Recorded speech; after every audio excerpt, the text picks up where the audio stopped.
دوستو السلام علیکم ورحمۃ اللہ وبرکاتہ۔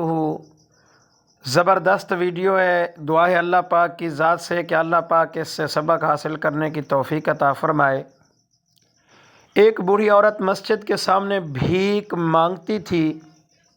ایک شخص نے اس سے پوچھا کہ کیا آپ کا کوئی بیٹا کمانے کے قابل نہیں ہے؟ تو اس بوڑھی عورت نے کہا کہ ہے۔ تو پھر آپ یہاں کیوں بھیک مانگ رہی ہیں؟ بوڑھی عورت نے کہا کہ میرا شوہر کا انتقال ہو گیا ہے اور میرا بیٹا نوکری کے لیے بیرون ملک چلا گیا۔ جاتے ہوئے اخراجات کے لیے مجھے کچھ رقم دے کر گیا تھا جو میں نے خرچ کر دی، اسی وجہ سے میں بھیک مانگ رہی ہوں۔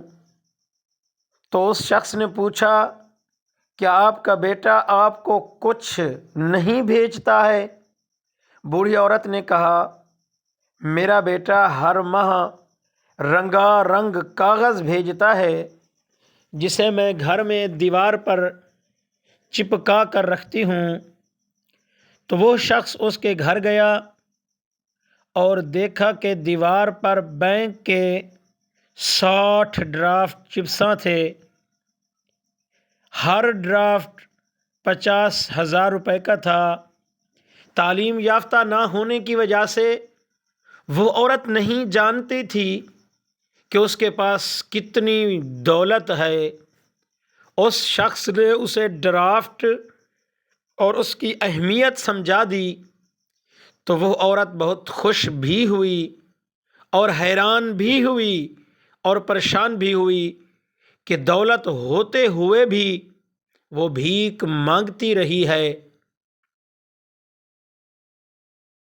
تو آج کل ہماری حالت بھی اس بوڑھی عورت کی طرح ہے۔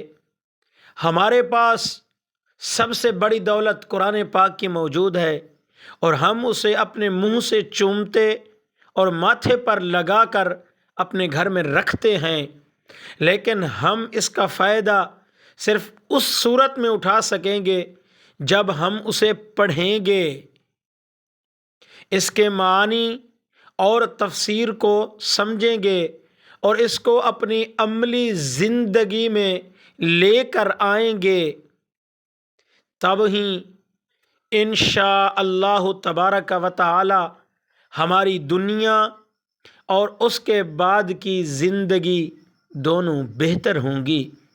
بہت بڑا خزانہ ہمارے پاس موجود ہے، لیکن ہماری جہالت کی وجہ سے اس میں چھپے ہوئے انعامات سے آج ہم سب محروم ہیں۔ اللہ پاک ہم سب کو، تمام مسلمانوں کو قرآن پاک کی عظمت کو سمجھنے کی توفیق عطا فرمائے، آمین یا رب العالمین۔